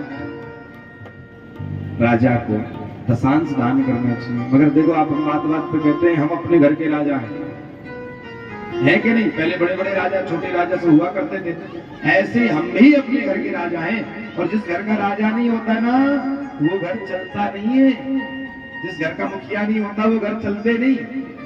उन घरों में क्या होता है, पति पत्नी एक फ्लैट में, माता पिता दूसरे फ्लैट में, बच्चे हॉस्टल में, कोई व्यवस्था ही उनके घर जैसी नहीं। उन्होंने तो एक दुकान बना रखी है, इतने समय से इतने समय तक खुलेगी। घर तो वो है जिस पर माता पिता विराजमान रहे। कोई आने से पूछे घर के मुखिया जी कौन है, हाँ बताइए कैसे आए, अगर वहां तो कोई पूछने वाला नहीं तो वो घर नहीं हो सकते। जिस घर का राजा नहीं है वो घर चलता नहीं है, याद रखना प्यारे। और उठा के देख लेना, कोई भी घर आप देख लेना जिस घर का मुखिया नहीं है वो घर टूट चुका है। अगर जिस घर में एक की चलेगी, जिन्होंने कह दिया सर्वोच्च है, चाहे पिताजी हो माता श्री हो, तो कहने का मतलब घर का एक मुखिया होना चाहिए, चाहे बेटा हो, तो घर के सब राजा हुए। तो उसमें से जो आप कमा रहे हो दशांश दान करना चाहिए। भागवत कथा में करो, निस्वार्थ दान सबसे परे है, सबसे उच्च है। जो यहाँ कथा चल रही है निस्वार्थ है। और आप किसी गरीब बच्चे का पढ़ाई का खर्चा दें, गरीब कन्या का विवाह करें, ये क्या है? ये सर्वोच्च दान है। उसमें दशांश आप लगाइए, कहीं लगाइए, मगर दशांश दान अपने जीवन में करना चाहिए। जो ऐसा नहीं करते हैं फिर उन्हें दशांश ना जाने कितना दशांश लेके चला जाता है। दशांश तो छोड़ो महाराज, 100 दशांश जानते हैं? नहीं जानते। 1000 कमाया और 100 रुपए निकाल दिए। मगर आपसे मैं कह रहा हूं 1000 अगर आप कमाते हो तो आप 50 निकाल दो, 20 निकाल दो, 2 अंश तो निकाल दो, 1 अंश 10 रुपए तो निकाल दो। उसमें भी लोग सोच रहे हैं अरे साल में आपने 1 लाख रुपए कमाया, महीने में 1 लाख रुपए कमाते हैं तो 10,000 हो गया दशांश दान करना चाहिए, मगर नहीं कर पा रहे। तो 1 अंश तो करो ही। वो भी लोग जैसे 1000 महीने में हो जाना चाहिए, लोग संकोच करते हैं। हिसाब लगा लेना महाराज, एक बार 10,000 कर दिया होगा फिर उसके बाद में गई। ऐसे नहीं होना चाहिए। जो दशांश दान करते हैं उनके घर में कभी भी श्री ठाकुर जी की कृपा को दृष्टि में नहीं बदलती है। याद रखना प्यारे, प्रेम से बोलो राधे। जैसे दान वो है, हमें लगता है कवर करने में कि हमारा घट रहा है, मगर कभी वो घटता नहीं है, बढ़ता है। जैसे कुआं होता है, कुएं से जल खींचो, थोड़ी देर लगेगा, कम हो गया है क्या? मगर उसके कुएं से जल कम नहीं होता, नए स्रोतों से फिर नया जल आ जाता है और प्यासे की प्यास भी बुझ जाती है। और आपने 1 लोटा जल दे दिया, उसमें आपके कुएं पे भी फर्क नहीं पड़ा, नया जल आ गया और सामने वाला आपको आशीर्वाद दे के चला गया। ये वही है महाराज। ये से कभी दान करने से आज तक धन किसी का घटा ही नहीं है, मगर देते समय लगता है अरे महाराज थोड़ा क्यों, क्योंकि कली काल कहता है ना धर्म के रास्ते में मत जा, मेरे रास्ते में ठीक है तू। दान करने से कलयुग रोकता है। आज समझाने लगे, भीष्म पितामह ने नाना प्रकार से ज्ञान दिया, वहां द्रौपदी ने भी कुछ प्रश्न किए, उनको भी समझाया बेटी अब मेरा शरीर शुद्ध हो चुका है, अब जो भी भूल हुई और मैं अपने शरीर का प्रणाम अब श्री ठाकुर जी के चरणों में करना चाहता हूँ। आज भीष्म पितामह ने अपने प्रणाम श्री ठाकुर जी के चरणों में ही देखते देखते कर दिए हैं। बोलो श्री कृष्ण कन्हैया लाल की। आज जब श्री ठाकुर जी महाराज द्वारिका से चले गए तो अर्जुन आ रहा है रास्ते में। आज अर्जुन के पास वही गांडी धनुष है, गांडी धनुष, और रास्ते में क्या कर रहे हैं महाराज, भील गोपिका को लूट रहे हैं। अर्जुन ने कहा क्या कर रहे हो, तुम जानते नहीं मैं वही अर्जुन हूँ जिन्होंने पूरे महाभारत के योद्धाओं को हटा दिया। बोले होंगे जाके अर्जुन तुम होंगे। अच्छा तो लो सावधान हो जाओ। अर्जुन से कुछ हो ही नहीं पाया, भीलों ने गोपिका को लूट रहे। तो आज कहते हैं समय समय सुंदर समय बड़ो बलवान, भीलन लूटी गोपिका और वही अर्जुन वही बाण। समय समय सुंदर समय, जब आपका समय अच्छा चलता है तो सब लोग आपको अच्छा कहते हैं, आए ये बड़ा अच्छा है भैया, इसके बराबर तो कोई अच्छा ही नहीं। और समय बिगड़ गया तो वही व्यक्ति बुरा हो जाता है। व्यक्ति वही है मगर समय वो नहीं रहा, समय बड़ो बलवान। तो देखिए अर्जुन भी वही है, बाण भी वही है, मगर वहां कौन नहीं है आज उस समय में, उसके साथ अब कृष्ण नहीं है। और जब कृष्ण नहीं है तो भीलों ने ही गोपिका को लूट लिया। याद रखना प्यारे, जब माता पिता का श्री ठाकुर जी का हाथ आपके सर से उठ जाए तो समझ लेना आज तुम सामर्थ्यवान नहीं हो, तुम्हें कोई भी लूट सकता है। इसलिए जीवन में याद रखो अपने ठाकुर से प्रेम और माता पिता से सदैव प्रेम करते रहो, तभी तुम्हारा कल्याण हो सकता है। प्रेम से बोलो राधे। अर्जुन आया, जब पता चला कि श्री ठाकुर जी महाराज आज नहीं रहे भूतल पर पांडवों को, तो बोले हम क्यों रहे, हम भी नहीं रहेंगे। आज उन्होंने क्या किया महाराज, पांडवों ने अपने नाती को बुलाया, परीक्षित इधर आओ बेटा। बोले क्या हुआ कृपा, बोले देखो अब श्री ठाकुर जी नहीं रहे, जिनके बगैर हमने एक पल जीना नहीं सीखा है वो ही हमसे दूर चले गए, तो जीने से क्या मतलब। अब हम जा रहे हैं हिमालय में जाकर के अपने शरीर को पूर्ण करेंगे, शरीर को छोड़ देंगे। बोले तुम्हारे लिए आदेश है कि अपने राज्यकाज को अच्छे से चलाना, किसी प्रकार की कोई। बोले बाबा मैं तो भी बड़ा छोटा हूं ना, कैसे राज्य को चलाऊंगा। बोले 3 बातों को ध्यान रखना, आंखों के सामने कभी पाप होते हुए मत देखना, गौ ब्राह्मण संतों का सदा सम्मान करना, अति सम्मान करना। और अतिथि माने जानते हैं अतिथि, जिसके आने की कोई तिथि ना हो। अब कह दो आपका दामाद आया, हमारे अतिथि आए हैं, अरे राम राम राम, उनको अतिथि मत कहो, आप मेहमान कहो ना, मेहमान आए। क्योंकि जो रिश्तेदार आता है वो बता के आता है, हाँ जी हम आ रहे हैं, अच्छा अच्छा ठीक है आइए। अच्छा वो गेस्ट रूम को तैयार करिए ना, अच्छी अच्छी पलंग पे वो बिछाइए, ये करिए, वो खिलाइए, वो लाइए, बीकानेरी नमकीन लाइए, भुजिया लाइए, है। तो इसका मतलब वो रिश्तेदार है, वो रिश्तेदार है। वो जब जाए थोड़ा सा, जैसे रिश्तेदार आपके घर में 10 दिन रुक जाए और जब जाते हैं तो क्या बड़ा सुकून मिल गया है काम से, फिर निकल गए, कमरा एकदम दुख था, क्या बताएं बड़ी परेशानी हो रही थी, ठाट बात से रहे, आपको चिंता भी लगी रही कहीं बुराई ना हो करते हमारी, मगर अतिथि जिसकी कोई तिथि ना हो आने। अच्छा आप बताइए, आपको पता था कि यह 10-15 दिन पहले कथा होने वाली है? नहीं पता था, तो कृष्ण की कृपा हो गई, अधिक मास में कथा हो गई है। अब ये क्या हुआ, अतिथि जिनकी कोई तिथि नहीं, आपने नहीं बुलाया, ये दिन कहे चले आए, तो ये क्या हुआ, अतिथि जिसकी कोई तिथि नहीं है, और अतिथि को जैसा भी दो, रूखा दो सूखा दो, वो उसमें प्रसन्न रहता है, खुश रहता है। वो अतिथि, उसी अतिथि की सेवा करने से भगवान